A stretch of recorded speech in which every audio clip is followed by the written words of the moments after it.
And just like that, we finished the whole gain section. Look at that. All right, so I'm gonna go kind of across here and down.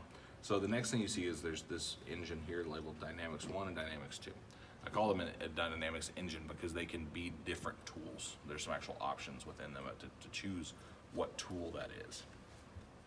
So if I tap on this, again, I can tap a second time and get a nice big pop-up.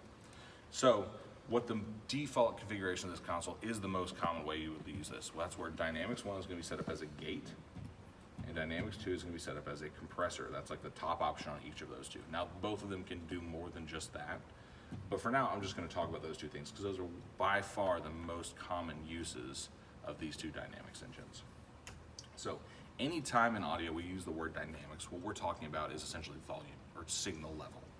And so when we talk about Dynamics engines, those are things that are going to use, that's a tool that's going to do some automatic volume control. So the gate is really useful. I'm going to keep coming back to acoustic drums, but gates are really, really useful on acoustic drums. Again, for a lot of the same reasons we talked about polarity, because I've got all these mics in close proximity to each other, that's a lot of signal to be just microphones that are going to be picking up a lot of noise even when that source is not being used. So for instance, you think about the tom mics on a drum kit. Every time I hit the snare, the sound from that snare is not only going to be picked up by a snare mic, but it's also going to be picked up by overheads and somewhat by the kick mic and by the tom mics.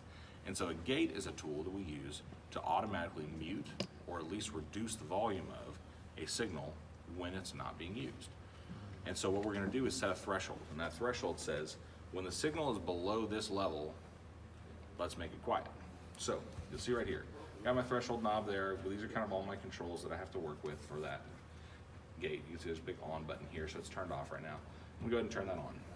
Okay, so if I talk quiet, you'll see that the gate's not open right now, but if I get a little bit louder, that gate opens, okay? All good? Yep. So you can hear that gate working. Now, this is a great example of the fact that gates are horrible on the human voice, and you don't ever want to use a gate for this. But we want to learn the tools, so here we go. So the threshold says how loud does the signal need to be before the gate opens. So if I turn that threshold up really high, it's not going to open unless I get really loud. Okay, but you understand the idea that now background noise essentially is being eliminated. If this is what I want people to hear, and I don't want people to hear this, it's kind of doing its job. You get the idea? So when I think about that tom mic in the drum kit, when he hits the snare, I want that to open the snare mic, and I don't want that to open the tom mics. That's the idea. But then when they hit the tom that's so close to that microphone, I want that to open that microphone, but not the other tom microphones, not the snare microphone. So I'm basically setting that threshold to where when they hit that drum, that drum is going to open and going to pass signal, but the other ones won't. Make sense? So threshold's how I determine how loud the signal has to be. And this is something you'll just play with. There's no magic like, oh, you want to really set that gate to threshold to -7. I don't know. It's going to set it to wherever it needs to be and have them play the thing. Normally when I have them sound check the snare and the toms and stuff, I just turn that threshold up until it's too high and it's not opening, then back it down a little bit until every time he hits the drum, it's opening. And then I usually back it down a little further so that when I accidentally hit it a little bit less soft one time, it's still going to pass through. But I also have to balance that against the snare, which is so loud, and so that when they hit the snare, it's not going to open those tom mics as well. So I have to just play with that a little bit. Bring it on. So the snare mic, would that also be set to pick up the hi-hat also? I know I like a hi-hat mic, so I'm just letting everything. That's a hard one. I don't want the snare is the one that I actually gate the least because it's so loud. It's going to open, and I don't want things like sometimes you get that kind of swishy hi-hat noise that'll pop in and out when the snare gate opens and closes.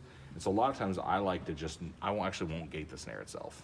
I'll let it be the one because it's the one that's going to make the most noise anyway. I'll let it be the one that doesn't have a gate and is just always open. But then the ones that I'm really serious about gating are the toms and the kick to tighten up the sound of those. But the snare itself, I don't always do that. I want a hi-hat mic so I'm always getting nice hi-hat sound, and then the snare is just picking up the snare. But a lot of times if I don't gate it,